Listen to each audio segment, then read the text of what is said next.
All right. Well, as you said before, our Facebook live stream is facebook.com/WHKW.MNRT. Again, our Facebook live stream is facebook.com/WHKW.MNRT. Okay, yeah, sure. Say that 5 times real fast. Whatever you said, sure. And hold your tongue while you do it. And you could listen on our website, www.mondaynightRoundtable.com, and also thewordcleveland.com to listen to the online audio player, as well as they have a mobile app, The Word Cleveland, that you can download and listen on your phone. What happened to the good old days, Steve, of people listening on the radio just having one number to call in? Yeah. And what's that number, Steve, if people want to call in? 888-677-9673. That's 888-677-9673. And one more time, if you're writing it down, 888-677-9673. And then we have the full team back here. We also have support staff behind the glass here. We also have Mr. Producer Derek. Last week, who abandoned us, he said he would rather go to a free tickets to a basketball day, free concession, free party bus, free parking. I thought it was because the party bus was full of women. That's totally unrelated. Oh, that was unrelated. That did not persuade his decision at all. That's a different party bus. Okay, that's the one that was going down the highway with the red light circle. Oh, okay. All right. So, It's a family show. Mr. Producer is back, and his assistants. We have 1, 2, 3, 4, 5, 6, 7. Hey, pretty soon we could play Basketball. What? Basketball. Yeah, right. 5 people and a couple. Speaking of basketball, did you see LeBron James and what's the other guy? Meatloaf or Isaiah Stewart, a.k.a. Beef Stew. Beef Stew. Well, but they had an altercation. I know, it's great. I love a little controversy and a little dust up. And Beef Stew looked pretty bloodied up. I love that, Steve. You're still living in the 70s. Meatloaf.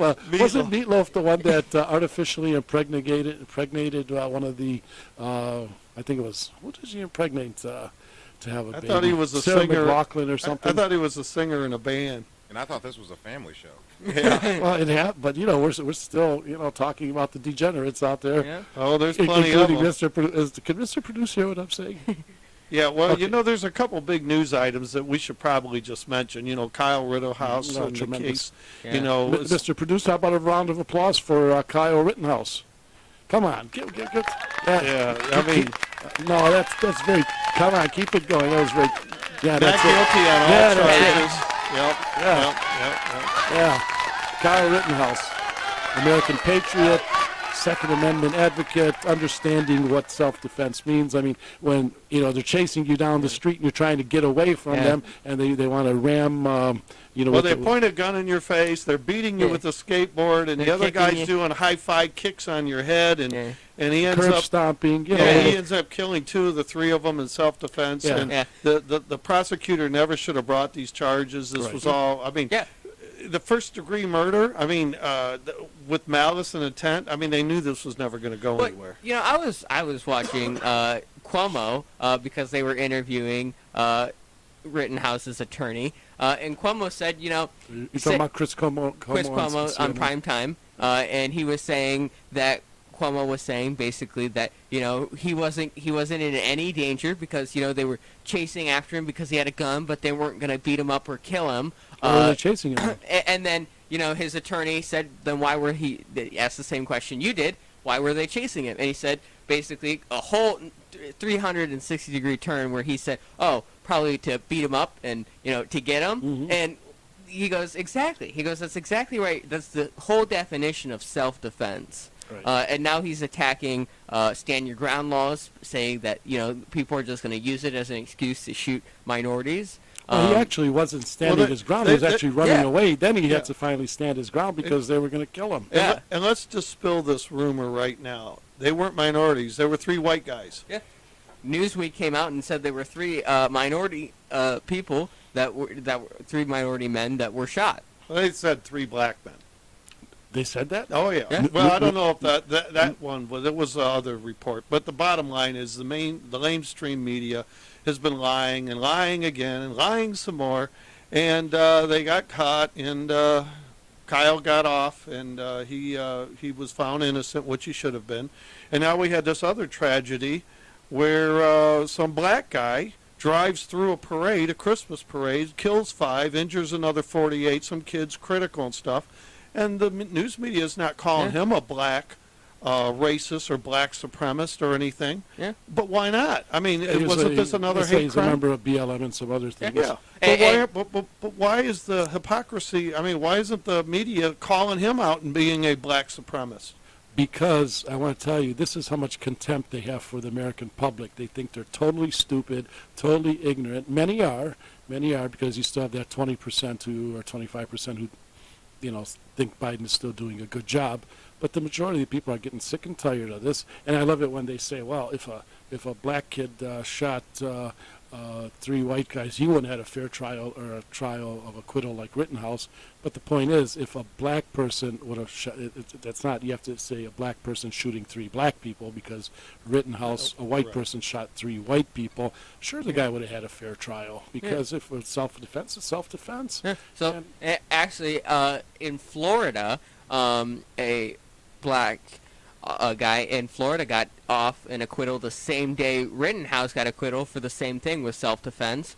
They were saying that there was a SWAT team early in the night that raided the house with a warrant, but they didn't properly identify themselves. And then when he had when the SWAT officer had come into the room, his barrel was just right into the doorway, and the guy had just woken up and he thought he was being robbed, so he shot the officer in self-defense, and he was found not guilty on the murder charges due to the reason of the police officers didn't correctly identify themselves, and that it was called for self-defense. Right. So, a black guy got the same acquittal on the same day that Rittenhouse got his acquittal for the same, similar kind of charge. But the media didn't make any to Steve, do about they that. forgot. They were busy. They forgot about that. They were busy giving us recipes for Thanksgiving. Oh, Yeah. that's true. That's true. And then one more thing, because we got a really special guest coming on, Dr. Marshall Foster, here in just a few minutes,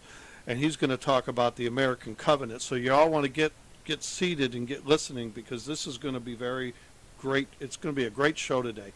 But did you hear that Dr. Fauci said? He is now pushing that everybody has to get a booster shot every 6 months for every American. What? Yeah, because the vaccine obviously isn't doing what it was supposed to. So if I can get this right, now you had to get the first shot, then you had to get the second shot. Now you got to get a booster shot every 6 months. People who have gotten the shot still have to wear a mask, because that's what they're saying in Kroger's, that's what they're saying. The CDC is still saying. So y'all have to keep wearing masks. Y'all have to keep getting booster shots. And the pandemic's going to go on forever? And they keep trying to blame unvaccinated people for a medicine that I guess that doesn't work. So the medicine that you took and doesn't work, I get blamed for that, right? A non-vaccinated person. That's how it works.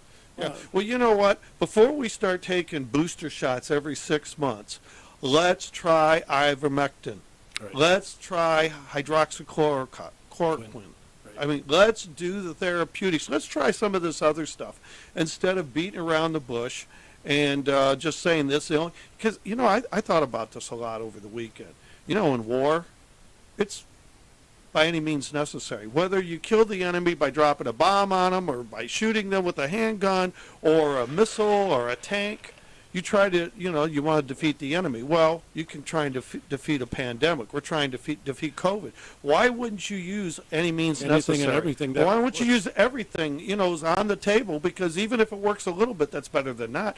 Why is it just, you only can do what we do. You can only use remdesivir as a treatment. You can only, wait for the vaccine. You got to have the vaccine. You can't use any of these other therapeutics that work. Mm-hmm. So, anyways. Well, again, I think it was a couple of months ago, maybe the middle of the summer, I had added up the numbers. There were about 1 billion doses of vaccines given out, of course, for free in Europe, Canada, North America, and the pharmaceuticals were paid approximately $100 billion. So I think it came out to like $94 a dose. So it's not cheap, it's not free, and That's right. Seemingly it doesn't work because we get all these articles, it works, it doesn't work. Oh my God, the unvaccinated are causing it to go up, and they're worried about the unvaccinated. But statistics show that it's about 50-50 the new cases of COVID for vaccinated and unvaccinated. There's a lot of people that are having breakthrough COVID cases that are in the hospital right now. Oh, yeah. A lot of them. Right. But anyways, I want to read this real quick. Dr. Marshall Foster is going to be our guest, and he wrote a book called The American Covenant, and it's actually been republished here with a foreword by Kurt Cameron, and who's American Campfire Revival Edition. But Dr. Marshall Foster, in 1976, founded the World History Institute, a nonprofit educational foundation to teach the biblical and historical foundations of liberty. The World History Institute, formerly the Mayflower Institute, has become a major force in the movement to restore our nation to its Judeo-Christian heritage. Dr. Foster has authored many books, including The American Covenant, which is a thought-provoking work on the untold story which documents in exciting detail the biblically based principles and personalities that form the foundation for America's economic, governmental, legal, educational, and spiritual institutions. I found it fascinating as I was reading through the book, and he goes all the way back to the Plymouth Mayflower, the compact, and I'm just very excited to have him on the show here. So. Yeah, he's called in, and we'll be taking him in a few minutes. But the book looks very, very, very interesting. Again, I just got a copy, so I just flipped through the table of contents and different things. So I do have a lot of questions for Dr. Marshall Foster. Steve, before we get on to that, I just want to say we're talking about Dr. Fauci and ivermectin and different things.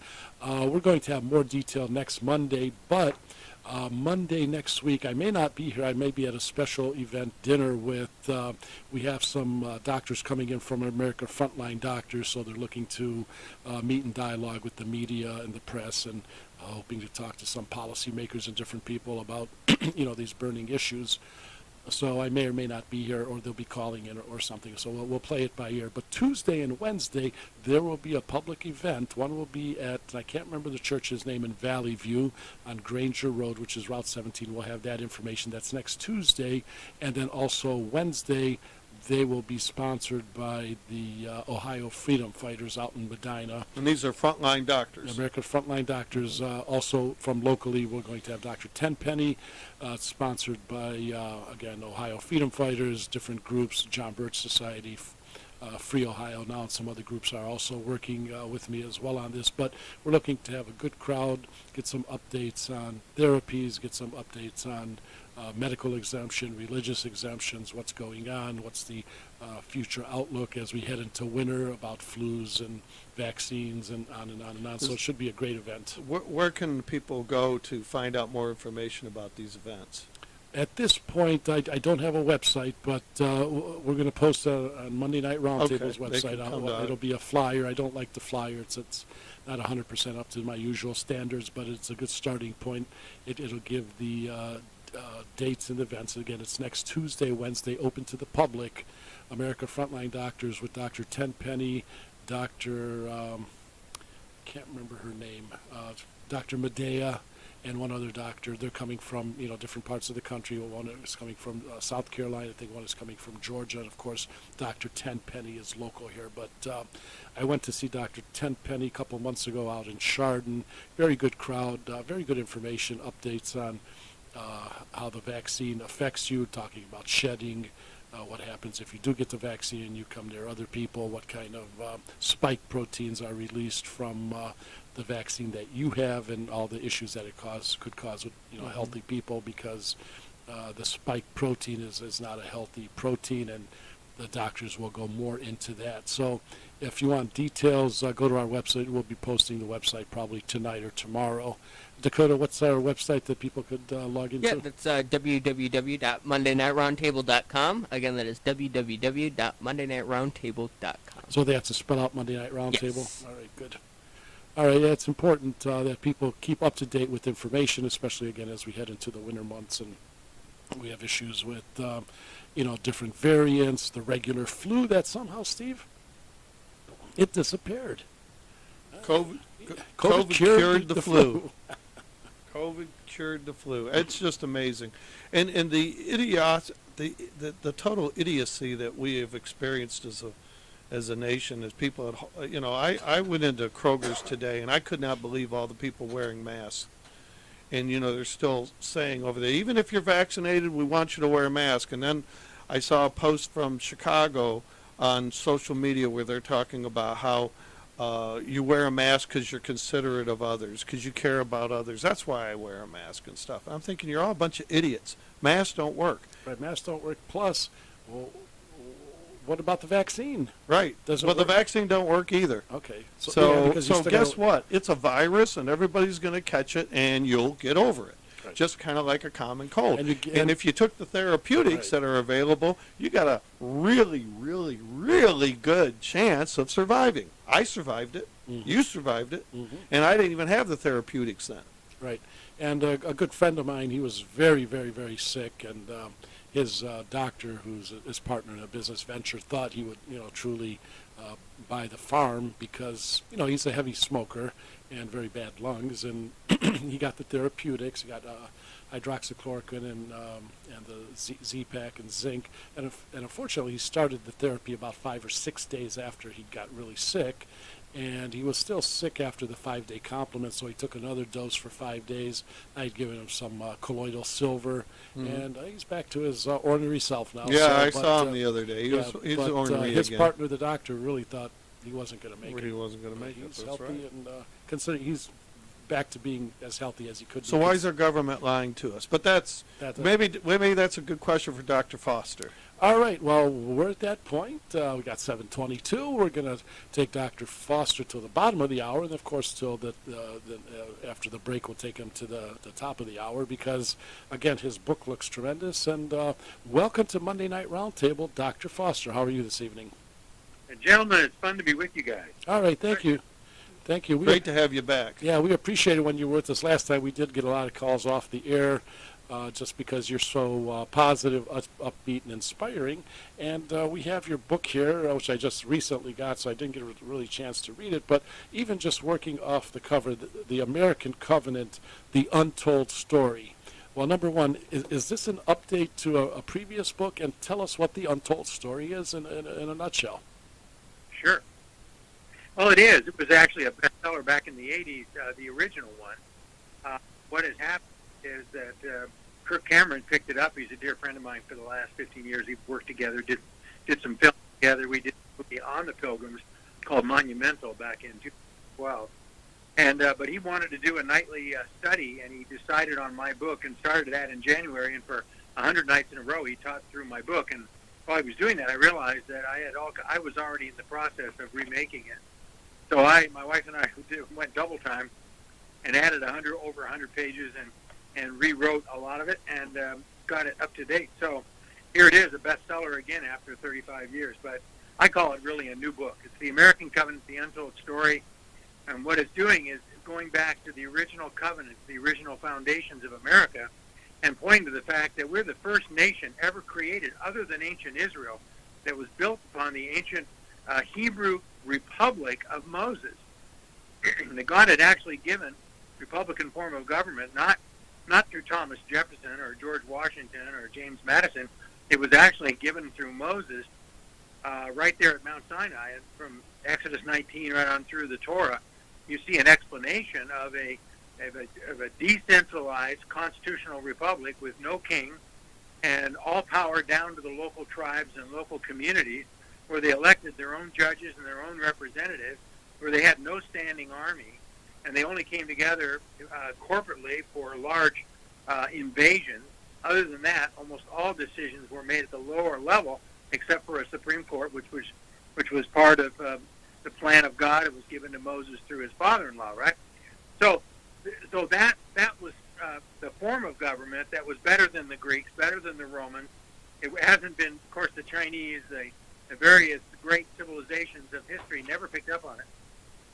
But throughout Europe, as the Bible began to be unleashed in the hands of the individual, this idea of the sin nature of man, all men being equal, that you have to have limited power in government because the Bible says so, that began to permeate the Christian community, especially the biblically based Reformation, And the result is that when the Pilgrims came over here in 1620, they had that biblical view of government in mind and were living it out in their own lives after being persecuted for 15 years, all the way from England and then through their time in Holland for 11 years, where they were trained in these biblical principles by their pastor.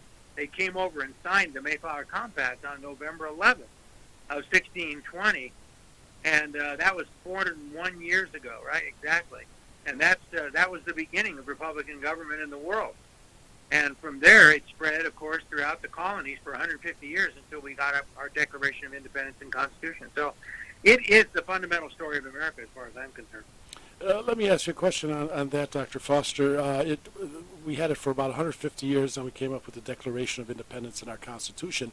Do you think it enhanced what the Pilgrims brought with themselves, or it wasn't as strong, or it couldn't be as strong because, again, we had more of a landmass, more of a population, we had slavery and different things.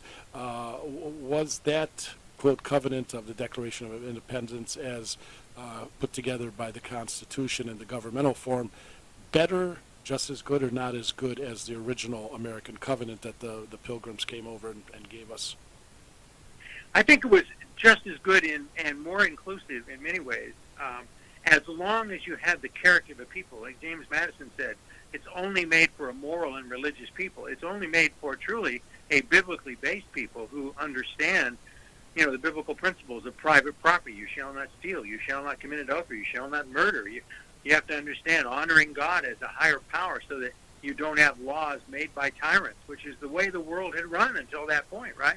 Right. And so they, for 150 years, they developed that local constitutional Republican model at each one of their local town meetings on their Thursday nights when they went to their town meetings as a town, and they would make the decisions for the town. So that all developed up. But by the time you get to the Declaration, I think it was well put, perhaps better than the Constitution. But remember, the Constitution was not our founding document. It was simply a limitation document on the power of the federal government, giving it more power in the field of protecting us from foreign invasion, but not giving them the power to control education and control all these other areas, which has just in the last 100 years ago been largely destroyed by false rulings by the Supreme Court and especially by the legislature. So, but the original documents, especially the Declaration of Independence, were right in line with the Mayflower Compact. 4 times the mention of God, God's sovereignty, that God is the author of all laws, and that all men are created equal and endowed by their Creator with certain inalienable rights. These are principles that are fundamental for all the nations of the world. If they will simply listen, if we would go back and heed those principles, we wouldn't have the government tyranny that's coming down upon us right now. Right now, what you're talking about, and I see one of the blurbs in the book, Praise for the American Covenant, comes from William Federer, Bill Federer, who was here for the Ohio Christian Alliance 20th anniversary, and I could see a lot of what he talks about. Somewhat overlaps, but Bill Federer says he loves to read your stuff and he likes to incorporate it into his American Minute and those kind of things. So it's good to see that more groups are working together to promote this message because, again, it's so important. Last year we had the 400th anniversary of the landing at Plymouth. We had this year we have the 400th anniversary of the Declaration. The Thanksgiving, the first Thanksgiving in the United States, 1621. And, of course, we can't forget the 1619 Project, the 400th anniversary of the nonsense that they're peddling. It's just amazing that these people lie so much they have no concept and clue of the true American covenant and what really happened. So, but again, it's good to see that Bill Federer, Ohio Christian Alliance, and other groups are working together to promote this wonderful message as we have our 400th year anniversary of our first Thanksgiving. So, Doctor, we do want to thank you for writing this book, and I can't tell you when we sent out the blurb for the show how many people texted me that they think it's a wonderful book, and they're happy that you're coming on. Dr. Foster, we're going to come up on a short break, and we have a lot of questions to ask you. Some of the callers have sent in different questions. Now, and the last time you were on the show, you had talked about every 70 years a revival coming to our country. So we want to expound on that and think about that, and see if Sure. your thoughts are still the same. This is Monday Night Roundtable. I'm George Satari. Our special guest is Dr. Marshall Foster, Steve Krause, Dakota and Sawyer in studio. We're waiting for your calls at 216-798-5277.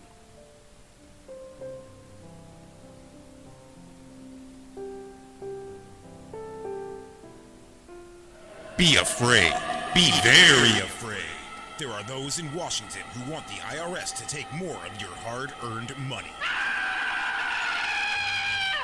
Are you tired of being the perpetual cash cow for every scheme, unreasonable program, and for all the fraud, waste, and abuse in our system? Well, good news. I can help. George Satari has almost 40 years of experience helping people like you keep more of what you make.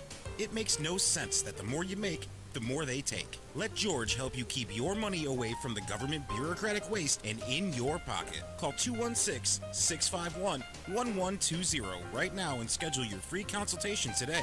Instead of a victim, you'll be the victor.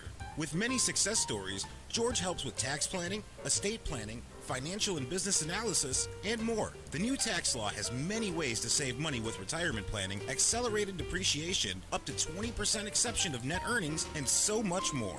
Call 216-651-1120. That's 216-651-1120. You earn it, we'll help you keep it. That's George Satari, CPA, 216-651-1120.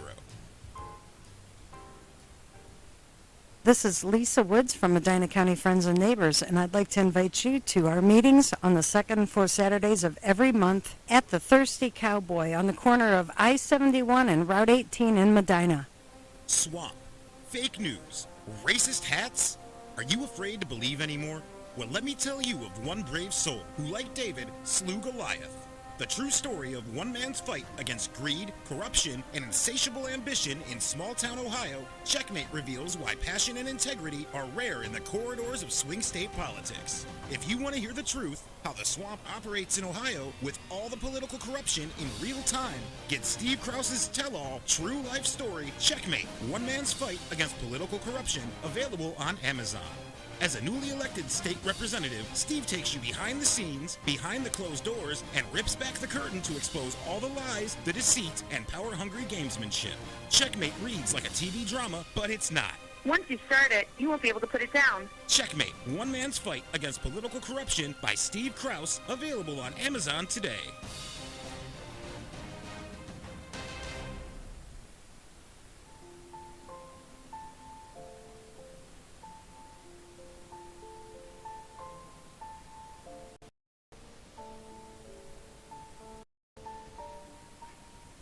Hey, good evening. We're back on Monday Night Roundtable. Mr. Producer's a little bit confused. It's not Thanksgiving music. It sounds like it's a wake. No, that's come ye thankful people come. That is, he's just playing it so soft you can't hear Right, it. I couldn't hear it exactly. It is Thanksgiving week, and we need to be thankful for what we have, because at any moment, at any time, just like some of those dancing grandmas found out last night, their life is over. Mm-hmm. We're getting run down in a Christmas parade by a madman. Right, it's insanity. So we should always be giving thanks to God for all the blessings that we have in our lives every day. Right. And in the second hour, again, we'll see how the time plays out, both as to the interview and how Dr. Foster's schedule is. But in the second hour, Dakota's going to look at the George Washington's first Thanksgiving proclamation. And it's very short, and we'll read snippets of it because, again, George Washington, obviously our greatest president that we ever had, understood the true nature of Republican government, understood what it took to fight for liberty against the British, and again, he pledged his life, his fortune, and his sacred honor, and became very revered, and again, being a great patriot, it was refused to become a king, refused to serve more than 2 terms, and he set the standard until Roosevelt decided 4 terms would be better. So. Right. But that's another story. Hey, let's get back to Dr. Marshall Foster. Again, welcome to Monday Night Roundtable, Dr. Foster, and thanks for joining us, and thanks for talking to us about your book, The American Covenant. As I flipped through the the table of contents here, well, what I find interesting is you have some titles and chapter headings that, again, I just got the book recently. I was not able to go through it, but for instance, chapter 3, America's not the end of the world. Can you expound on that a little bit? Hello, Dr. Foster. Right, exactly. Sometimes American exceptionalism has been mistaken for something called the manifest destiny, which developed as a humanistic ruse by actually a newspaper man, Horace Greeley, came up with that concept, that somehow that we are destined to rule, that we are greater than other nations, and you'll even hear that from American politicians. It's the goodness of the American people. We're so great, and that's why we've been so blessed, and that's why we're so happy. Well, of course, it is true that if you walk according to the principles of the universe, you are likely to have a better nation and a richer nation. But ultimately, we are not a better people, and we have proven that, especially in the last 50 years. Look what happened this weekend, right? Craziness is taking over in our city streets, and mobs are taking over. And that was spread out. Get to your local community, own your own land, take care of your own family, raise up a godly family. Trust me, do not have a king and do not have a ruler who will tie you down, but follow my law voluntarily. This is called Christian self-government, we call it in the book. Once people understood in early America that if they governed themselves under God, they didn't have to have a queen or a king telling them what to do. Right. You know, we need to have either self-government, as Robert Winthrop said. We must be governed by either the Bible or the bayonet, either by the strong word of God or by the strong will of man. And the problem is that today, because we're lacking in self-government, and we've, for the most part, institutionally turned our back on teaching the Bible in our schools, many of the churches have abandoned it and have become woke even, and have turned their back on things like free enterprise and Christian constitutional government and a lack of understanding of our history. Because of that, we find ourselves that we're falling like other nations into the field and the lap of tyranny, while other nations in the South are being evangelized and they're coming alive. I see Brazil and China, many of these nations that are now 1/3, 1/4 Christian will soon become the Christian nations of the 21st century. So what is unfolding is the greatest religion of the world, the only true religion. Christianity has spread from northern Europe basically 3 centuries ago. And from the time the Pilgrims landed and America then founded freedom and justice for all, the world missionary movement exploded, and now that message is taken all throughout, especially the developing world, right? And so this message of the cultural mandate and the dominion mandate is for all people to be free. And Christianity is concerned about freedom. Islam uses that all the time, don't they, guys? They talk about, we're under us. We're freeing the nations, they say. In reality, they take nations by force, and they keep the people down by force, right? Whereas wherever Christianity, liberty goes with it, and constitutional government comes. Mm-hmm. Right. Now, interesting enough, when you talk about the covenant with Moses and, the Israelis not having a king and everything else, but what I find really interesting and fascinating, when Moses came down with the 10 Commandments, they had just come out of slavery in Egypt. They crossed the Red Sea. Moses parted the Red Sea. They got manna from heaven. They were wandering the desert.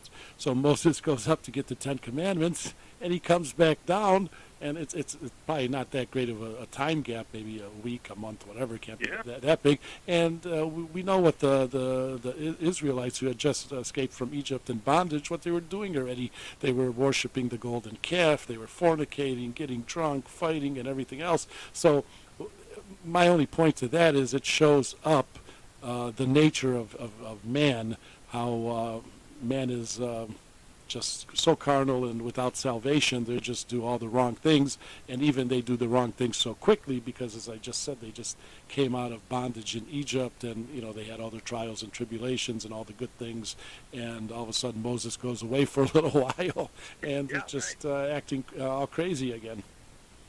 Well, look what's happened in the pandemic. Look what's happened to America.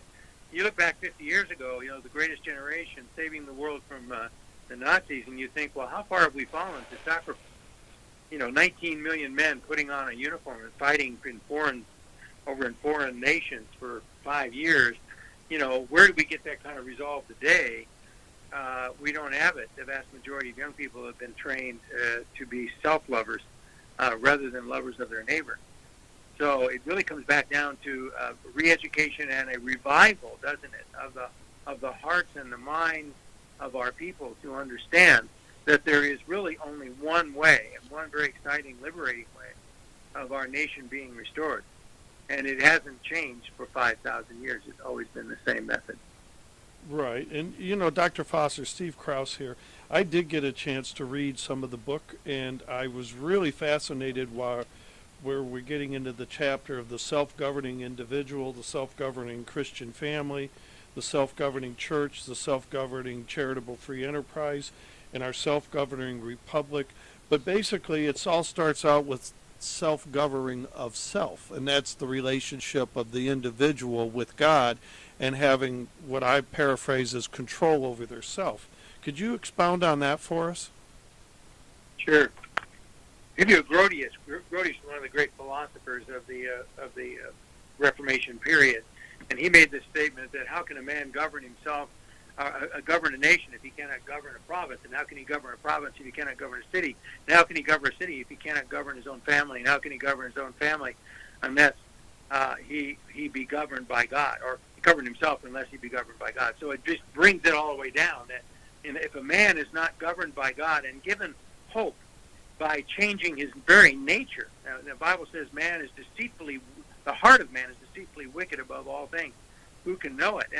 And so once that heart is dealt with because the individual repents and turns to God, then what happens is there's a heart transformation that takes place. He doesn't become perfect overnight, but his heart motivation turns toward the principles of God and truths of God, and he loves his neighbor rather than himself, etc. And as that begins to grow, then you can have a godly family. Then from the family comes the local community. And that's the strategy I was talking about, which is the strategy of Deuteronomy chapter 6, where Moses is leaving to die before the rest of Israel goes into the promised land. And after 40 years, God wasn't going to let him go in. He was going to kill him on the mountain. But before he died, he gave them the principles of the Shema, which is each parent should know God, love God, train their children in the morning, when they rise up, and when they walk through the day, and in the evening. And then there is to live it out from hospitality, the law of God from the home to the city gate. So in other words, you take back the nation not by a top-down, get a president in the White House who has a Jesus Saved neon sign that he puts on top of the White House. We don't need a top-down revival. Revivals have very seldom ever come through some one individual at the top. They almost always come through usually ordinary people, very many times persecuted people, small minority, 1%, 2%, 3%, sometimes one individual like John Knox in Scotland. And they begin to live it and talk it, and the people look to them and they say, wow, we could have been free. All we have to do is go back to God, and they turn their back on the tyrant, just like the Christians in the Roman Empire did, and they overthrew the Roman Empire and overthrew that debauchery over a period of centuries by peacefully converting to Christianity. Well, this has happened through the centuries, and it is the strategy that always works. Self-government, always beginning with ourselves.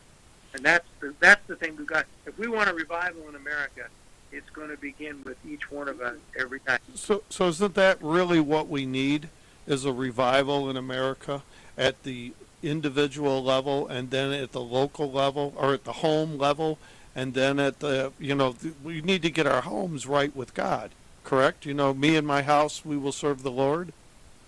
That's exactly right. That's exactly right. That's why, a leader in the church has got to have his house in order, right? Well, that's the principle of self-government, because you can't trust somebody if he can't handle his own home, if he can't, or his own finances, etc. And I think so it really does come back to that. And as I have studied the great revivals in American history, each of them about 50 years apart, are always preceded by either a war or a Great Depression or great traumas like a pandemic. Many of them came right out of pandemics. There was a pandemic of the Civil War. Right. During the all of men died. We also had 1/3 of the men in the North and 1/2 the men in the South were saved in tent meetings that were held at night men got saved before they ever fought. Wow. And so more people don't know that. They don't know the revival that came in Wall Street in 1857 that swept the whole world, starting with 5 guys in a prayer meeting when there was a great stock market collapse and the men were jumping out of the 8-story buildings. And this one little Reformed pastor starts a prayer meeting, and he ends up taking over all the burlesque theaters for 2-hour prayer meetings with tens of thousands of stockbrokers and New Yorkers praying, and that spread to nations all over the world.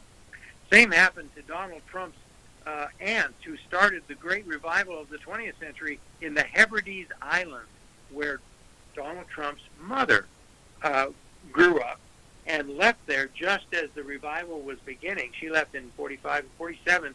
A revival broke out on that island in the Hebrides and saved all 26,000 people. That revival then spread to California, where an unknown preacher with a tent meeting called Billy Graham was having a tent meeting along with Bill Bright, the president of Campus Crusade, who was the organization that I was a member of when I got out of college. I knew Bill very well. But these guys were touched by God from that revival that came out of the Hebrides, and their lives were totally transformed in one weekend right there in California. They founded organizations that went on to reach more people for Christ than all the people in the history of the world. So Dr. Foster, so are we in the midst of a revival in America right now? Because the very next question I had was, is America now filled with people who are willing to give up liberty for safety? So are we in the midst of a revival? Well, no. I would say we're not in the midst of one. I would say that God, God is God. I'm not. I'm only an historian. I can document what happens. I certainly cannot predict it. But I can, from a knowledge of history, you can very obviously see that the generations fail, like happened in Deuteronomy 6 and 7, where a generation arose that did not know God or the mighty deeds of God. And so they had to remember the Gilgal stones, and the grandkids would rise up and see the monuments and say, "What's that, Granddad?" And Granddad would say, "I don't know. What is that monument about, Charlie?" "Oh, that's where we departed the river here. So, 5 million people marched through it." So that's the church to the Ephesians, right? Remember your first works and do that. Oh yeah, that's Revelation 2:5, where the church at Ephesus had lost Ephesus, yes. And they were the rich ones. They were the ones with all the Bibles. Paul was their pastor, but they had fallen away. And Jesus said, "Remember from whence you have fallen. Repent and do the deeds you did at first." 3 things. First thing is remembering. That's why I wrote this book. That's why you're seeing so much on America's Christian history right now. I believe that there's a remembrance going on. We've got to remember how far we've fallen, or we don't have anything to relate our repentance to. We can repent of our personal sins, but unless we can relate that to the corporate, the sins of omission, of allowing the babies to die to the tune of 65 million of them now, just since 1973, the unborn, and all of these things that we have allowed to happen, unless we take account, and I'm talking about the church here, I'm talking about the believers, we must take account of the failures that we have and repent of those. And then as we do repent, then it says, do the deeds you did at first. Repentance is just turning and saying, let's do what God has called us to do. And that's what this book's all about, guys, is to really show people now, what is that strategy? What do we do? What is the basic things we do? That's why we're starting these campfires all over America. And Kirk is still teaching this book every night, 5 nights a week now until the first of the year. All during this year, he's teaching this one book. And the reason is because he wants to have these campfires started in every home, every Christian home in America, so that everybody can get their families and their friends together and then repent and start the revival at our local level. Where can people tie into what Kurt's doing and what you're doing? What websites or where can they go to find more information to plug in? Well, right. You can get the book by going to worldhistoryinstitute.com or americancovenantbook.com, and you can get the book right there. And I'll be coming out with an audio book on it. And there's also, you can go to kirkcameron.com and also to my website. This week we're also getting a bunch of them. Kirk and I did a 10-part video series through my book that is a 20 minutes at the beginning of every study group for 10 weeks. And that series is tied together with the book, is sold as a package, and we'll have those packages available. They're available at at americascampfirerevival.com right now, or you can get them starting next week at worldhistoryinstitute.com. But that enables you to then have Kirk and I actually teaching together and discussing around the campfire for 20 minutes. Then we lead into the leader of your group, and then you guys discuss each chapter of the book in a 10-week course. In your home, around a fire, or around a camp in the evening, probably in the wintertime, we'll probably use fireplaces. But gather around and study together, pray together, and then repent together, and then plan a strategy together with other groups to take back our local communities, our school boards, our city councils, our county boards of commissioners, right on up to the governorships of every state. But to do that biblically, as we know what to do. Sounds like a great gift for my pastor for Christmas, to get him involved in this too. Oh yes, and we're not trying to make this a movement based upon men. Kirk is trying to work himself out of a job. He realizes he could be shut down on social media any minute. But we're attempting to present those biblical principles, and we're not. This is not partisan politics per se. It's just teaching the principles. Ronald Reagan, I think, gave the summary of the whole battle back when in the 1960s, when he said, the battle for America is not left or right, it's up or down.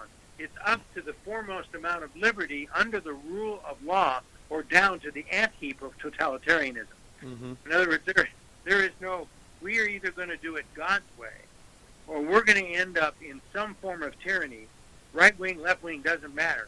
It'll be a tyranny with either a king, a count, or a czar, or a communist cabal. But it'll be a mess unless we turn back to God and do it His way. And you even said in the book there something about our founding fathers, with them pledging their lives, their fortune, and sacred honors. That was a covenant. Can you expound on that? Yes, actually, the Declaration of Independence was put in an exact covenant form. It was actually a copy of the Scottish Covenant. Remember, many of the people, about a fourth of the population, were Scotch or Scotch-Irish Presbyterians who'd been persecuted out of England, right? And they gave most of George Washington's army. But these people understood that with their Scottish National Covenant of 1638, they took a covenant against the tyrant who had taken over the public schools of Scotland and forced his false theology and training down the throats of the Scots, and the Scots wrote a national covenant, some of them writing in their own blood with their signatures on a big parchment, and sent it to the king. The king agreed to it out of fear, and then later took those same names, came in with dragoons, and killed tens of thousands of Scots. So there was a battle that then raged on after that for another 50 years, called the Covenanters, or the Killing Times. But that set up America for America's own Declaration of Independence, which was a covenant built upon the Scottish National Covenant and the exact wording of it, and the Vanquar Declaration, another declaration of the Scots, which is in covenant structure, presenting the means of the covenant, who are the parties of the covenant, God is the head of the covenant, and ending with firm reliance upon divine providence. We pledge, or we covenant. That's what the word pledge means. We covenant together with God and each other our lives, our fortunes, and our sacred honor. We are living in a covenant nation, gentlemen. I believe all nations are in a covenant with God, whether they know it or not. Blessed is the nation whose God is the Lord, and the nation is not, the God is not the God of them. They are going to be in trouble, because that's the way the world works. And Doctor, it's interesting. I think today we have so much corruption in government because the God that they worship is the love of money, and it seems like these people at the top have a covenant among themselves. First and foremost, it's about them. Second of all, it's about their deep state globalist cronies, and it's all about power, money, all those different things that are not good for a free people. So that's why these people have given up on their original covenant with family, their community. They've moved up the political ladder.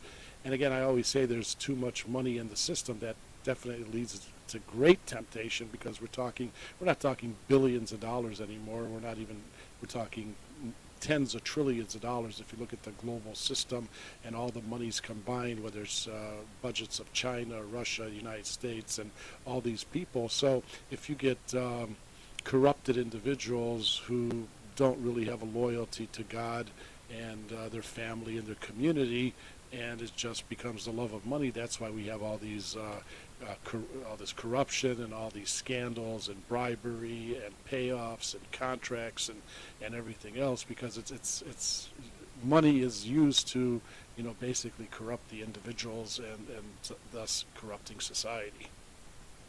I would just encourage your audience with the fact that all those things are absolutely true.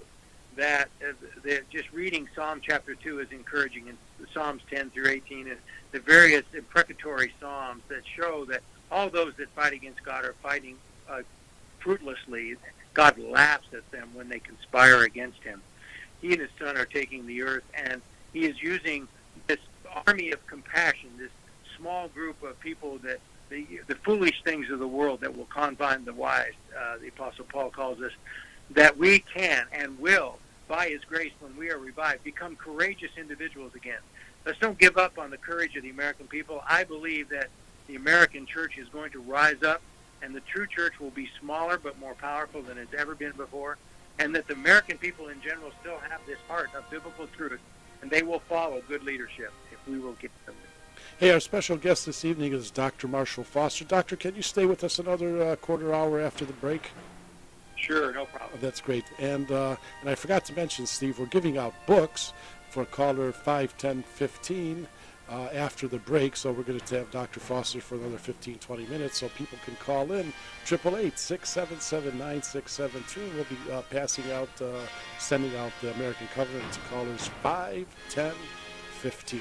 We'll be back after these breaks on Monday Night Roundtable.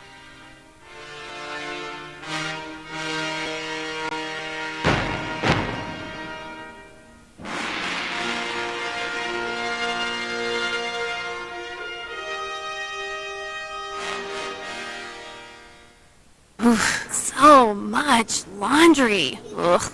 What's this? Right, spin class leggings. Tough class.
Yeah, bail from like 2 where days ago. well, no, 2 weeks ago. 2 weeks ago. Where he had run over his baby's mom. Wow. And he got out on $1,000 bail. So, you know, at some point the liberals have to take responsibility for their lack of laws or their lack of enforcing laws. I mean, this guy should never have been on the street, and he plows in there, and I think for the last count I heard, it was Waukesha. That's where it is, Waukesha, Wisconsin. And 48 people are injured, some critical. There's some children as young as a 3-year-old. Wow. And so we need to give thanks. We should be giving thanks for our blessings that we have, the fact that we're alive, that we're sitting here across from each other, that we still live in a semi-free society. And, you know, our special guest, Dr. Foster, one of the things I was going to ask him, and when we get back to that, is are we in a fallen state? Are we too far gone? Is liberty lost?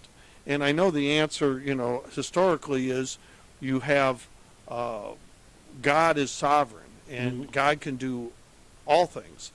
But like our state motto said, with God all things are possible. With God, right, Dakota, you're running for state rep. Right. You should know that. With God, all things are possible. But, you know, sometimes they skip a generation or two as well.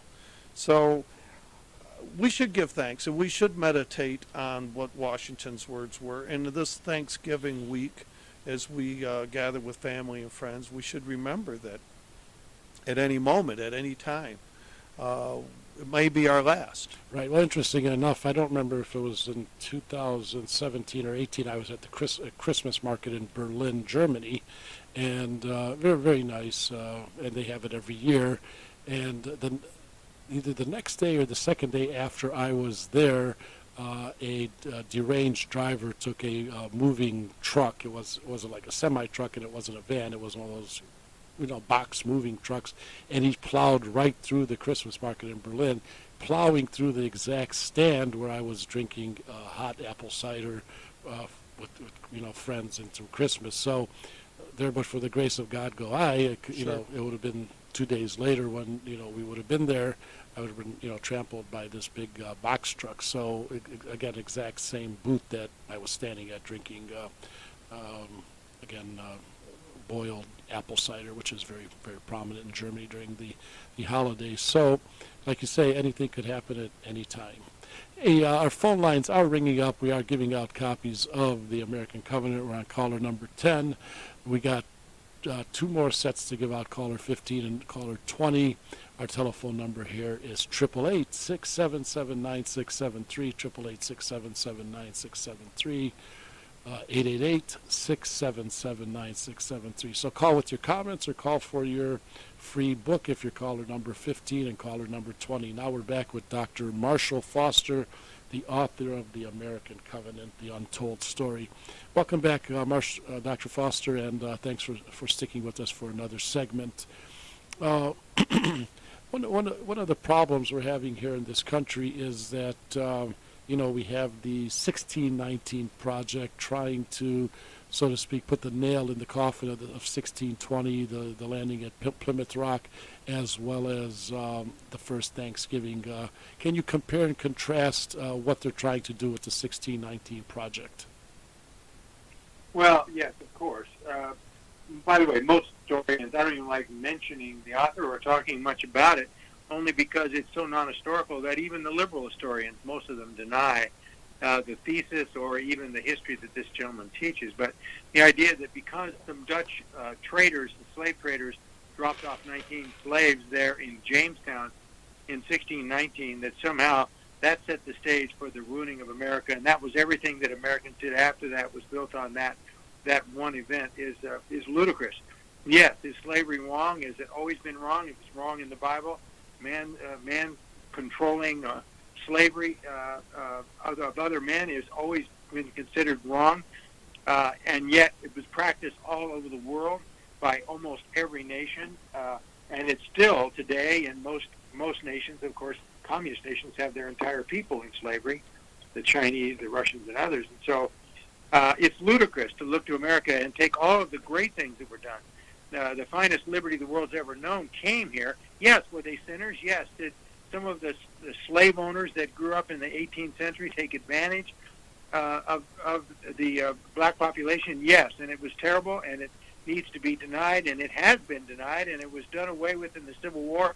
That 700,000 lost their lives, and then after that, with the various legislations and movements, the Civil Rights Movement, and so all, by the way, started by Christian pastors, the abolition movement, and Christian pastors such as Martin Luther King in the Civil Rights Movement of the 60s. So it's just ludicrous to make the center focus of all that America has accomplished, the greatest civilization the world's ever known, bar none, in almost every category, and say that because it wasn't perfect and it has imperfections, that somehow we're going to dump the entire thing. This is just an attempt to another cultural Marxist attempt to divide the people up using race as the division and not just economics. Economics was the original race theory that had developed through Gramsci and others that came out of the Russian Revolution and came over to America, to Columbian Teachers College, out of the Frankfurt Institute in the 1930s. And with John Dewey, we're able to infiltrate that philosophy and that history into our classrooms. Why is it that people are even giving this credence to even hear about it? Only because the universities have been bought and sold by leftists and Marxists, while the vast majority of us simply fund it. We send our kids there thinking about the football team and forgetting about the content. Mm-hmm. And that has almost destroyed America, that one single fact. It's time for us to take back our children, take back or completely deny these schools any funding by taking our kids out of them, and starting our own schools or reforming those that are there. But we got to get about the job now, or there will be no hope of restoring liberty. Right. Dr. Foster, I found it interesting in your book when you were talking about education in America, especially in the beginning, that the colleges and stuff were to train up ministers. Oh, yes, that's right. In fact, a minister was the headmaster or the president of every university and school, public or private, until the 1880s. Till through almost 300 years after they landed, the minister was always expected to be in leadership at the educational level. Why? Because they understood that God was the center of education. And you take God out of education, you have just destroyed it, because there is everybody worships at somebody's altar. There's no such thing as a secular education. It will either be secular humanism, it'll be cultural Marxism, or it'll be Christianity, or it'll be Islam. Some foundation will be there in every educational system. So having that education paid for by the parents, independent of the state, is the best way to go in our situation, I believe. Right. We need to simply free up those funds. Right, as somebody mentioned, many people, again, the number of non-believers or atheists in that 18 to 35 crowd is growing and growing, thus only bringing the number of atheists in the population up to 8 or 10%. But as somebody said, just because you reject the religion of your youth does not mean that man does not seek some kind of religion. So they're substituting it with paganism, heathenism, Mother Earth, Gaia, Green New Deal, materialism, on and on and on. So they do have a God, and they do worship something, but it's not necessarily something that moves society forward in a positive manner. Exactly. And Christianity, that's why they don't want the true history told, because true biblically based history liberates all nations. Black, white, Latino, it doesn't matter. If you know Jesus Christ and you live out the faith, your society will slowly but surely bring more and more freedom, more and more success, more and more liberty to the people that live there. Because blessed is the nation whose God is the Lord. Amen. That's the way the law of God works. You jump off the Empire State Building, and the law of gravity gets you in about 3.6 seconds. You can pretend you don't believe in it, but it doesn't work. You can't break the laws of the universe and expect to have liberty and freedom. That's the French Revolution. Liberté, fraternité, debaucherie, right? Egalite in the form of debauchery. But, hey, Doctor, in the last 10 minutes we have with you, one question I have, and again, if you could tell us again, your website and how people could get the book. And again, like Steve mentioned, this would make a great book for pastors to start using it as sort of a study guide in their churches, on and on and on. But I'd like to talk about, again, the Great Revival. I think we may be on the periphery of one. I like to stay away from doom and gloom because being a positive person and free and from our Lord Jesus Christ, I don't really have fears and concerns about that. But when do you think the last revival was in the United States? You believe it was in 1947, approximately? Well, yeah, that's when it started. It started in 47, and the Hebrides came over to Hollywood Presbyterian Church. Henrietta Mears in her Bible study with Bill Bright, Billy Graham, Dawson Trotman, the founder of the Navigators. Many of the revivals have begun on the college campus, as did the Second Great Awakening and even the first to an extent. The Great Awakenings have begun among young people, and that's what happened here. It happened in the Billy Graham Crusades. It happened in Campus Crusade for Christ. I was on staff with them from 67 to 73 during the riots and revolutions, and we saw tens of thousands come to Christ during the Jesus movement, which sprung up from that revival. And we saw about 1 out of 4 people I would talk to would become a Christian on the college campus in the 1970s. Even in the midst of riots and revolution, people were hungry for God, and there was a tremendous move of God. We made the front cover of Time magazine, the Jesus movement, and marched with the cross up and down Hollywood Boulevard. I baptized up to 400 people a week. I mean, we were seeing them just get baptized in the Pacific Ocean. Then it spread to campuses throughout the country. It spread around the world. I speak now 50 years later, and to audiences that I had spoken to, rallies at Amway and other corporations of 20, 30,000 in the 80s and 90s. All those people that went to college and grown up, they're writing me letters saying, I got saved 40 years ago in that revival, and then I've raised 2 generations of kids, and they love the Lord. And so there's that revival literally did help change the course of American history, but it was limited. And the reason it was not as powerful as those first few revivals that we had in our country is because the Christianity that was developed in the 21st and 20th century around the Jesus movement tended to be very what I call rapture fever oriented, in the sense it was geared toward individual redemption, and almost like the world is evil and we can't do much about the world, but we can save ourselves and save our family, right? And so it wasn't geared so much to a cultural renewal as well as a personal renewal, whereas the early revivals were geared toward the abolition of slavery or the abolition of poverty, the abolition of sex trafficking, and all that was a major element in the revival. And that needs to be, again, because God is sovereign over all, so that when he reforms our lives, he wants to help and reform the entire society. So that is being rediscovered today. That's one of the reasons that Kirk and I are doing this Campfire Revival. And the reason Kirk is teaching it every night, and sometimes I go on with him, and the reason we're promoting this with major rallies all throughout October, and we're going to start up again in March with American Campfire Revivals. The reason for these revivals is so that we can prepare the church to take the gospel into every institution, including civil government. But like you guys were saying, it starts in the home, and then to the church, and then to the local community, reaching out to the poor, the needy, and others, and from there out to the state and the nation. Right, and what I noticed in my travel, first of all, that the young people are hungering and thirsting for something more spiritual, as well as when you talk to them about our Constitution, our Founding Fathers, history, the good, the bad, and the ugly. It's like, wow, that's really interesting because our teachers treat us like idiots and all they teach us is nonsense and baloney. And but my problem with some of the Christian movements is I think they focus less on apologetics and more on eschatology, where it's like, oh me, oh my, yes, things are so bad, this is it. It's, the end of the world and bad things are coming. And I said, look, we had Stalin, he killed 50, 60 million people. You had the Ukrainian famine, the Holodomor. You had under China, Mao Zedong, 50, 100 million people being massacred, killed. You have the Holocaust of abortion and different things. So I keep saying, look, things are not 100% hunky-dory in our country, but we're far removed from that, and we didn't have the second coming and the rapture and different things at that point. So either things have to really get a lot worse. So I prefer to focus on revival and apologetics than eschatology.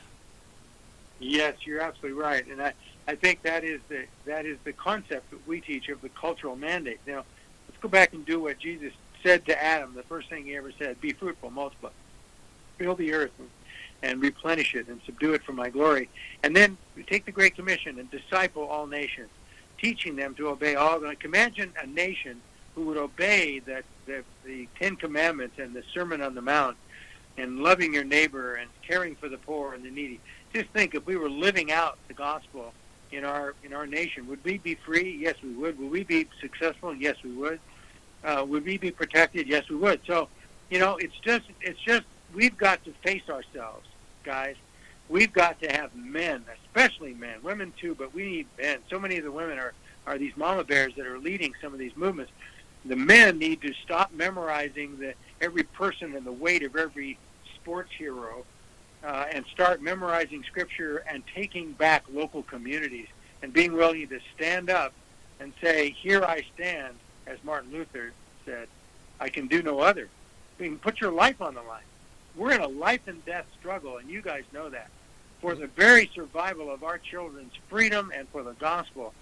And for us to do anything but give our whole lives to this battle right now, this year, is nothing more than compromise before the kingdom of God that we're going to be held accountable for, because we're the most blessed people that have ever lived.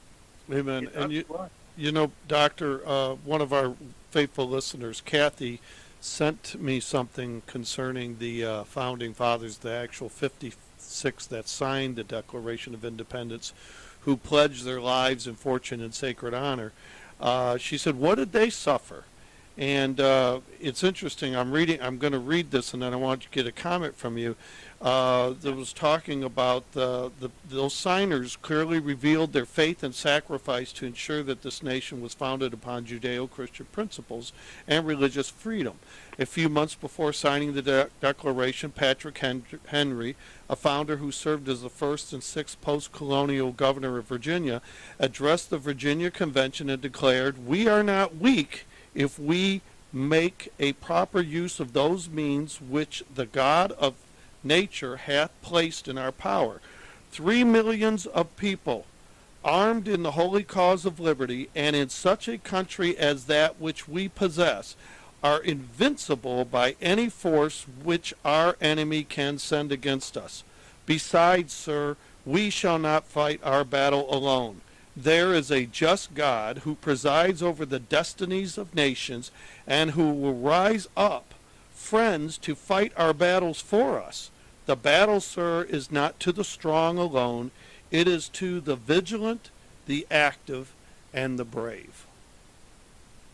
And a lot of those signers, of the 56 patriots who signed the Declaration, they took their duty so seriously to the people of the new nation that they made a promise with a firm reliance on the protection of divine providence. We mutually pledged to each other our lives, our fortune, and our sacred honor.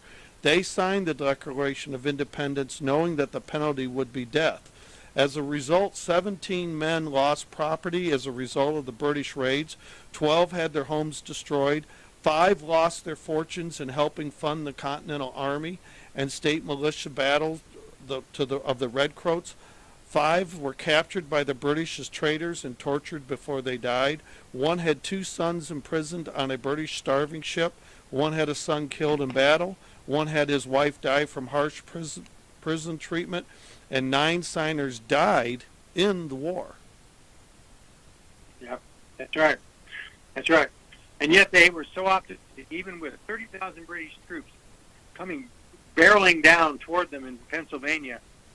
1 month after the Declaration was actually written, they signed it in August, not in July. When they, on the night of the signing,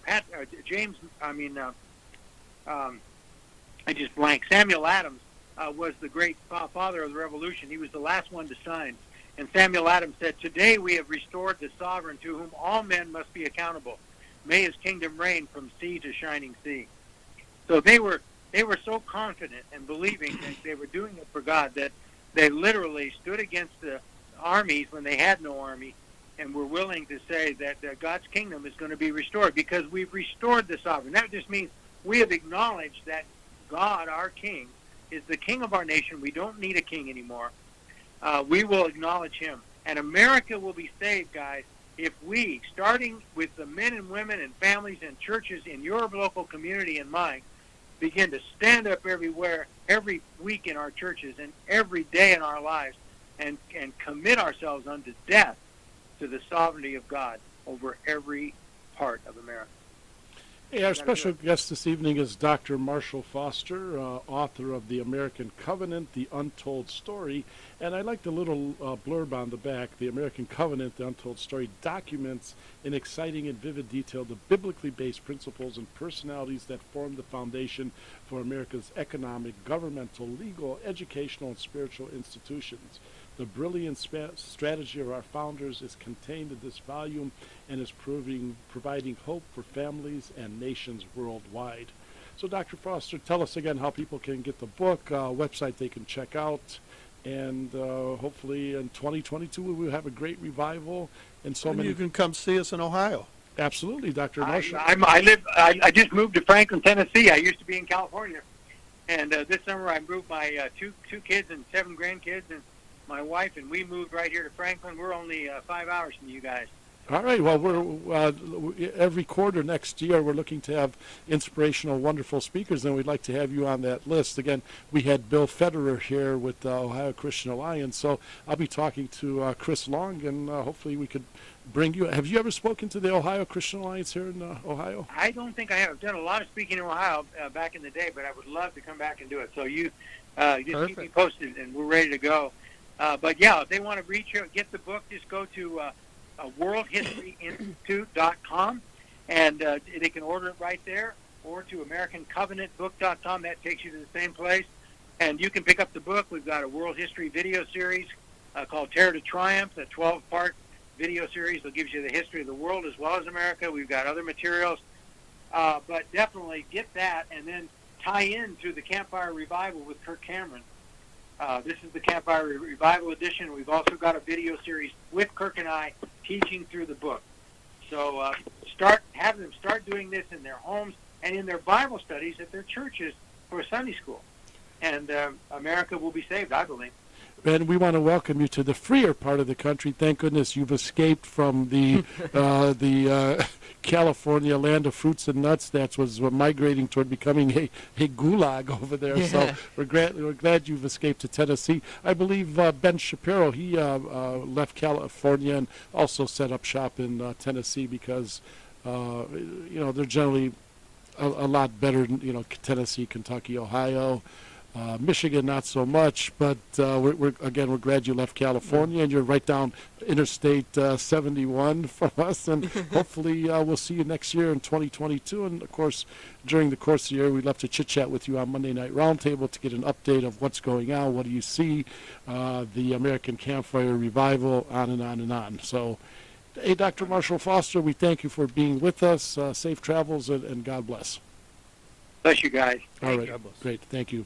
That was Dr. Marshall Foster, the American Covenant, The Untold Stories. Steve, where can people get his book? You wrote down the website. WorldHistoryInstitute.com, and also KirkCameron.com. And they have a 12-part video series as well, and they're doing teaching, and they're doing public speaking and events. And we'll have to have them come up here. And after the break, we'll be speaking with Lisa Woods from McFadden, Medina County Friends and Neighbors. Every second and fourth Saturday they have an event, and Lisa will be telling us about what's coming up this Saturday. Usually they don't have an event after Thanksgiving, but people are so excited to get together with fellow patriots and learn things, maybe not so much with their family, so they could meet with fellow conservatives at McFadden. We're going to talk to Lisa Woods after the break on Monday Night Roundtable.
Since the last time she's been here.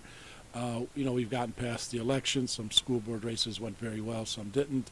But we see China and Russia beating the drums. We see China launching hypersonic missiles. We see Russia on the move. We see potential, we do see flyovers over Taiwan by the Chinese, the South China Sea and other things. So maybe she could talk about some of those threats and issues, China and Russia. And the question is, since we basically have a administration that hates America, is destroying our military, basically the commander-in-chief is suspect in his allegiances. If she could talk about that at the meeting, or I'll pose the question or something. But I think that's important. How do we counter those kind of threats with a degenerate in the office of the commander-in-chief? Mm-hmm.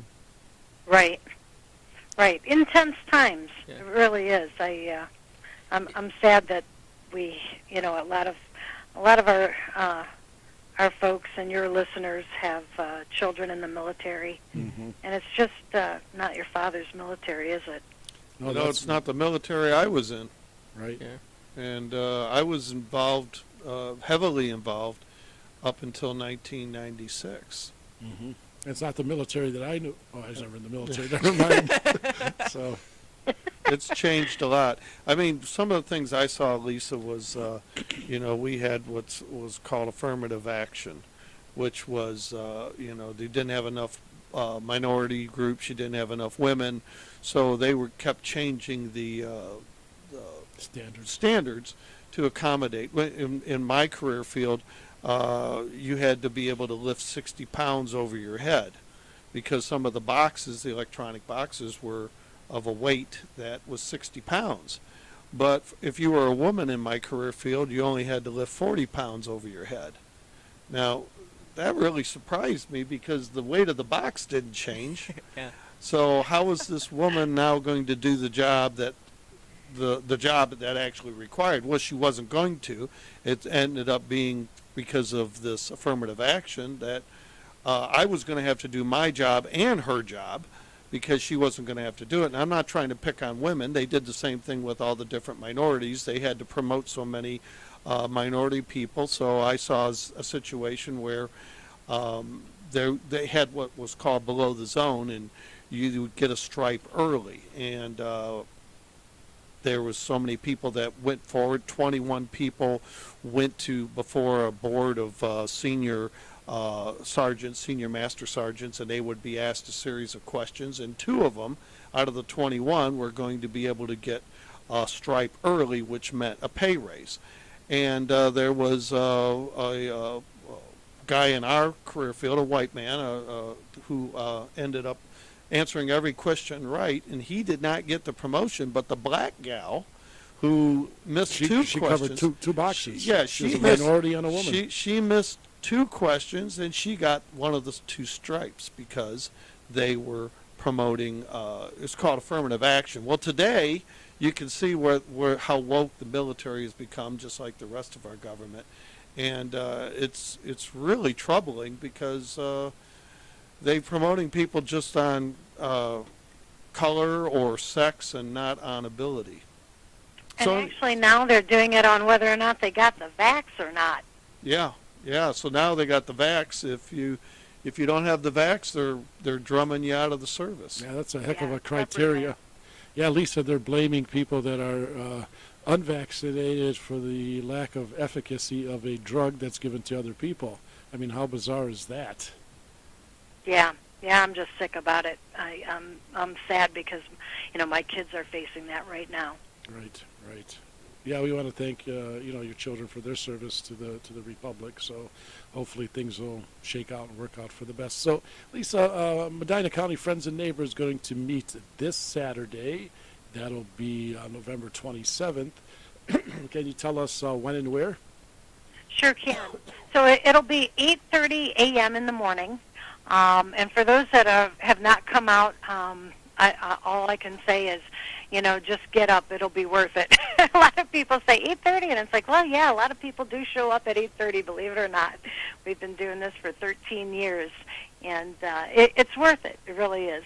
So that's, let's see, this Saturday at the Thirsty Cowboy, and the address to the Thirsty Cowboy is 2743 Medina Road. It's right in the Plaza 71 where the Antique Mall is. Right. It's anybody can get there from any of the surrounding areas right off I-71 and Yeah. Route 18.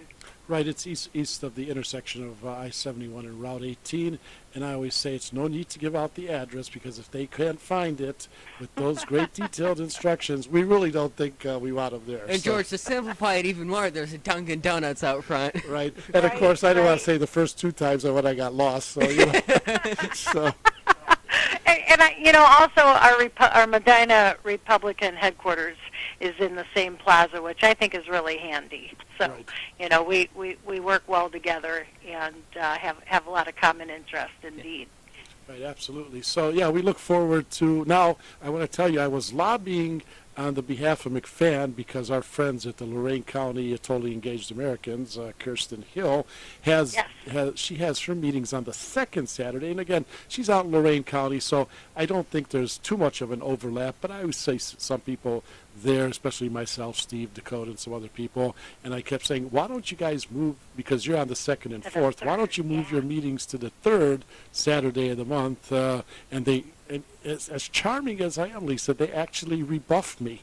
So they said, no. I said, you used to have your meetings on the third Saturday of the month. What happened? So can't you guys change? Because I wish they would, because I would go myself once in a while. Yeah. Right, now- we do a lot of cross-pollination Right. with the other groups. not to promote them too heavily, but the second Saturday for the Christmas party, they are going to have Peter Kirsanow, who Yeah. is one of my favorites, and he's just a tremendous intellect, tremendous insight on so many issues. He has such a a profound knowledge on critical race theory, on affirmative action. His knowledge is really, his knowledge and aspect on these situations are really great, and to hear him speak about it is really good.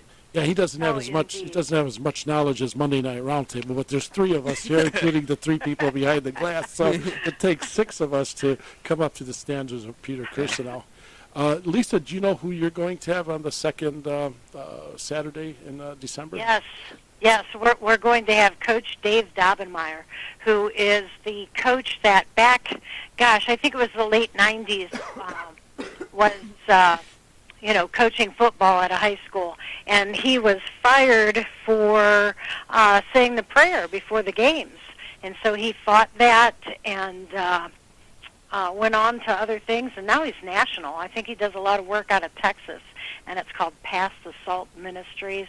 He does incredible work. I remember the first time we had him was really probably 2009, I think, at the where did we have him? At the Golden Corral in Medina. Oh, I remember And, that. he's he's a coach, so he yells like a coach, and I think that was one of the reasons the manager got a little upset with us, because he was a little loud, and we had to change locations. But after that, and there was like almost no one else in the restaurant, though. Right. It was mostly McFan folks, But that's the difference between a manager and an owner, right? Right. Because an owner would have been more thankful for the business. Yeah. But So yeah, those were the days. yeah, they. So you do have it again now at the Thirsty Cowboy. The owner's a great, Yep, Thirsty great, Cowboy. great patriot, and we look forward to our after meetings there. Again, after the meeting this Saturday, we're going to have the little fundraiser for Dakota. Dakota, Yeah. yes. So that's at Excellent. 11 o'clock. I mean, the game will be going on for a while, so I'll be coming and going. So it is, they should all be great events.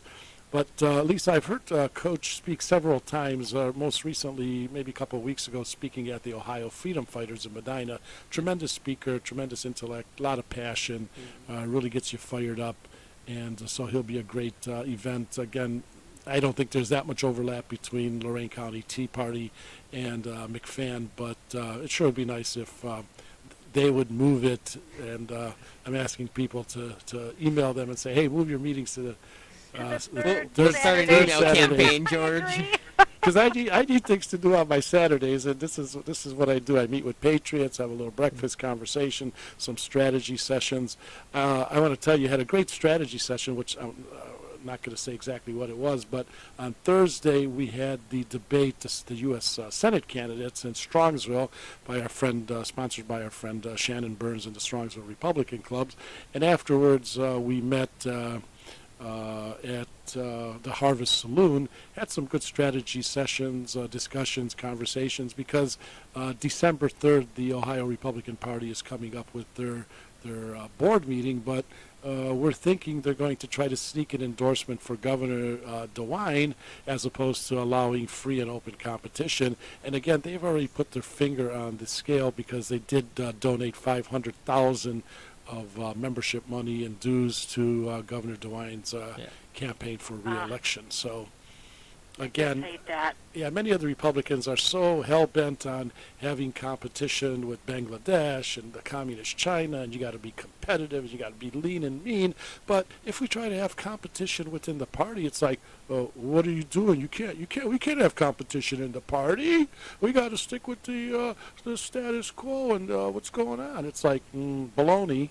That's all I can say to that. That's the only reason I say that, because it's a Christian station. So I say baloney, baloney, baloney, baloney, and they need to knock that kind of stuff off because it's such a deep state tactic. It's really annoying, and it's an insult to free citizenry of a republic. Yeah. So it's disgusting. You know, we should be promoting open, you know, that's what primaries are for, to decide who our candidate is. The party's not supposed to pre-select who the candidate will be. It's supposed to decide, you know, between debate and open discussion on who the Republicans... You mean the issues? Exactly. Oh, Dakota, you're so silly. Well, it should be decided on the issue. And as someone who's running in a primary, it should be decided based on the Republican voters who actually understand the issues, who actually heard both candidates, or, you know, sometimes, you know, there's multiple candidates, actually hear all the candidates and vote on solely based on the issue and not based on who has the party endorsement. Because honestly, that's what primaries are for. They're supposed to be used to hear who would be the strongest in the general election, and that's who the voters typically end up deciding. But over the last couple of years, we have seen where the Ohio Republican Party has interfered in primary elections and chosen the candidate for us. Hey, real quick, we have about 5 minutes left. I just want to give out our number here, 888-677-9673. 888-677-9673. We do have one book left for the American Covenant, The Untold Story by Dr. Marshall Foster. He was our guest in the last hour or so. Tremendous intellect, tremendous exciting reading. Again, I flipped through it. Steve has gone through more of it. But at least I don't know if you caught some of that interview with Dr. Marshall Foster. But I did. What a tremendous intellect and patriot and Christian gentleman. What timing. Last night I was watching a call to Christians by our friends at Self-Evident Ministries, and it just goes over all that stuff, what he was just talking about, how we really have to have Christians, you know, come to the forefront and you know, stand up, push back, lead, whatever we can. We've all got to do a little more, and it really needs to come from the Christian community. Right. I think that's what's his name? I can't remember his Campos. I can't remember his first name. Yeah, Massey Campos. Massey Campos, Mike Sommerfeld. Yep, those guys are incredible. Tremendous, I hope tremendous. You bring them back. Yeah. But make sure you give that fellow my contact. Sure. Well, we'll do that. Hey, Tennessee, that's close. Hey, Lisa, I got some breaking news here I want you to comment on real quick. Jeff Bezos just donated $100 million to the Obama Foundation. And like you said earlier, they never sleep, so we can't be sleeping either. He says, freedom fighters deserve a special place in the pantheon of heroes, and I can't think of a more fitting person to honor with this gift than John Lewis, you know, former congressman, passed away. A great American leader and a man of extraordinary decency and courage, Bezos said in a statement. I'm thrilled to support President and Mrs. Obama in their foundation in the mission to train and inspire tomorrow's leaders. Well, Steve, I want to tell you, Dakota is good friend with Jeff Bezos, and we're getting $200 million to fund Monday Night Roundtable. So we got to cut out that Jeff Bezos kind of trashing. Right. Yeah. After we get the check, we'll go back to trashing. Yeah. After the check's been cashed But cleared. you're right, Lisa. These guys never sleep. They never stop. They're not celebrating Thanksgiving. They're figuring out ways to unwind and undo our constitutional republic. Right, right. You know, for me, I really have to make sure that I find the nice balance that, you know, God and family first, but continue to, you know, slay the heads off these dragons that need them, and these hydras. You know, you cut one head off, 3 more come up. But we really have to make sure that we don't let up, you know, between now and January and so on. We can't stop. Hey, Lisa, since, you know, we have Thanksgiving coming up, we want to thank you for everything you've done and you do through McFadden, and, you know, your tenure on the school board of the State School Board of Education. But I'm going to buttonhole you because next week we have doctors coming from America Frontline Doctors. We have Dr. Medea, and as well as our local friend Dr. Tenpenny, as well as I believe 1 or 2 other doctors, and our friend Robert Owens from the John Birch Society. They will be having a dinner next Monday with leaders and influence makers. Tuesday, they will have an event at a church, I can't remember the name, in Valley View on Route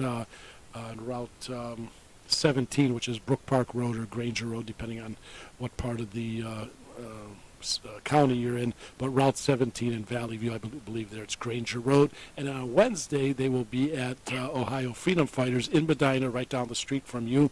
So I'm going to send you a flyer, and again, like I said, the person has their heart in the right place, but it's not a very good flyer. I mean, it's obvious, it gives enough information.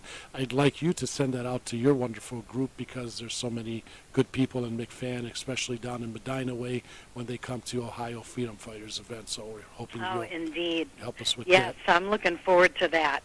And Robert Owens did ask me, Dakota, to ask you to be part of the program on Tuesday night at the Valley View event, either introducing the speakers or handling some aspects. So Robert Owens asked me to specifically ask you for that event and being there and helping us. Hey, Lisa, again, Medina County Friends and Neighbors, Saturday the 27th at the Thirsty Cowboy Saloon, 8:30 in the morning. Shame on you, Lisa, 8:30 in the morning. And that's what I'm going to sleep after all the emails and stuff I'm looking through from midnight to 6. I start getting drowsy, but I've made most of the events, and we want to thank you for having a great meeting with Claire Lopez coming up on Saturday, 8:30, Thirsty Cowboy at the intersection of Medina Road, Route 18 and I-71 on the east side of the intersection. Hey, Lisa, we want to wish you a happy Thanksgiving. We want to wish a happy Thanksgiving to all our friends and listeners, and we look forward to dialoguing with next month and, of course, in 2022. Thank you. Back at you. All right, great. That was our special guest call-in, Lisa Woods from Medina County Friends and Neighbors. Again, that event is this Saturday at the Thirsty Cowboy, 8:30 a.m. in the morning. Hey, guys, happy Thanksgiving to you. Same to you. God bless. And Dakota, Happy same to you. Thanksgiving. All right, everybody, Monday Night Roundtable. Thanks.